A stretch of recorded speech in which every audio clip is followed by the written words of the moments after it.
Do you have a favorite item, or perhaps the most mysterious item from a collection that you've worked with? So I don't know if I have a favorite item. I definitely favorited, I guess, the Teenie Harris collection while I was working there. I think it's just such a special collection, the entirety of it. It's you know, almost 80,000 photographic negatives, so it's not like one thing in the collection. It's the entirety of it kind of as a whole is very special. So that it is probably, I don't know, for life might be my favorite collection. It's just an incredible body of work. But I don't know if I could pick like a favorite image out of it. I think that'd be way too hard. If you've seen any of the images in the Teenie Harris collection, it's hard to find a favorite. So there's that portion of the question. And then I just also want to make sure that I remember the second part of the question. Just if you found like a mysterious item that had an interesting backstory or something that really has stood out in your mind from a collection that you've worked with. One of the most mysterious things I've ever found was posters from, well, I didn't find them. They were assigned as a part of a project, were posters from a blackface minstrelsy show collection. And it was through the kind of mid-South, like the Kentucky region. And it was the first experience that I had had with like upfront and personal portions of that history. So it wasn't necessarily a topic that I wasn't aware of, but it was a topic that we often teach from a far distance in this country. There are, I guess, the education structure around blackface and minstrelsy is maybe very filtered. And when you're working with the show posters, there's no filtering. There's no distancing. It's very like it's you and the posters. And when you start digging into the companies and you start researching the history behind the venues or the companies themselves or the troops that would do these shows, and further, I would actually say when I was looking into a particular poster that was a African American troupe doing blackface. Now that was something that I wasn't necessarily aware of. It wasn't a cultural aspect that I was very familiar with. So it was very surprising and mysterious that this whole culture existed that I had no idea. Yeah, it sounds like a quite an intense experience. It sounds like it was kind of a new one in terms of direct exposure to primary sources that, yeah, like you said, there's often some distance from. Yeah, absolutely.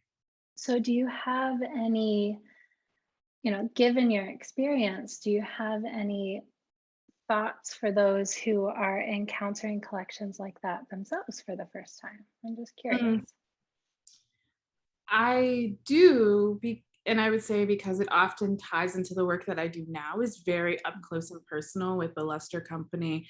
It is the storytelling of people who are interested in Black narrativity in whatever form that may take. And we can't guarantee or promise what form that will take or what we'll find. And it can often be jarring or surprising, to say the best, or upsetting, to say the most. Distraught, I think, is also a word that happens. But when patrons or when clients or when everyday individuals who started out searching for, say, their ancestry and they are a descendant of the enslaved, they often, there's this catch point when you have a name and a plantation and a price and a slave owner name. And when all of those records become very real and you can often even, I can give you the address of where that house is now, if it still is standing. When you get down to those details and they're very, very real, and you say, here is your mother's name and that mother's name and that mother's name and that mother's name, who was born in 1942 as an enslaved woman on this plantation, and here is how much she was like. When you have all of those details, it becomes very real and very upsetting. There's not really a separation from it. Sometimes it hits you right then and there. Sometimes it does take a while. I've seen people respond down the road, maybe a week, maybe a month later. You just kind of have to breathe through it, whether you're an archivist or not. You, I have found, especially with Black archivists or Black clients working on their ancestry, there is a certain strength that comes through the knowledge, and you have to go through it. You can't go around it. You kind of just have to push through it and just like let it sit, and it does move. It's not immovable. The feelings are not immovable. They just move slowly. And if you just accept that that's the case and know that you're doing just fine, you're just letting it move at the pace that it moves, it does kind of wrap in a way that allows you to find space and breath and just kind of ease that you may not have felt at first. So I guess it's a long, very like convoluted way of saying that all things pass. All things get not easier, but become more normalized, I think. The more that we say their names, the more that we accept them in our hearts and in our minds and in our spaces. When you're dealing with difficult material, it's going to upset you.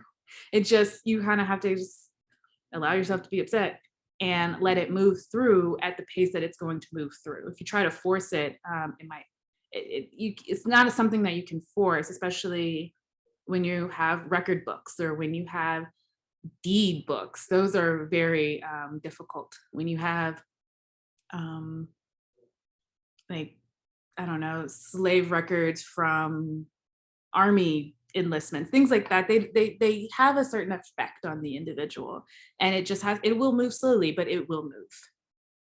Really appreciate what you just shared about that experience and how much care and attention it sounds like you're placing in your current work around the folks that you're working with and how you engage your audiences and help them through the process of working with materials that may be difficult or Yeah. upsetting.